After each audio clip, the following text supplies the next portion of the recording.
દર્દીના સગા સાથે ગેરવર્તન કરનાર રાજકોટ સિવિલના સ્ટાફ સામે કાર્યવાહી. નર્સિંગ સ્ટાફ અને સિક્યુરિટી ગાર્ડને કરાયા ફરજ મોકૂફ.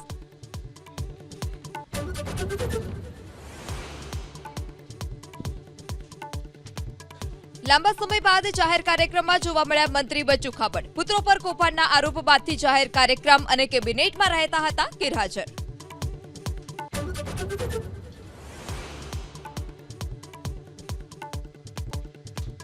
બોટાદમાં યુવકના ખિસ્સામાં રહેલા મોબાઈલમાં બ્લાસ્ટ. પગના ભાગે ઈજા પહોંચતા સારવાર માટે ખસેડાયો હોસ્પિટલ.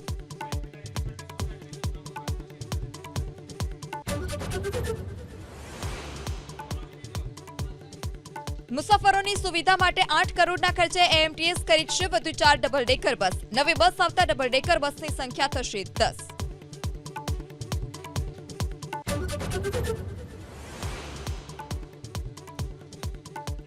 અમદાવાદમાં પાલતુ શ્વાનની રજીસ્ટ્રેશન ફીમાં વધારો. આવતીકાલથી હવે શ્વાનના રજીસ્ટ્રેશન માટે ચૂકવવા પડશે ₹1000.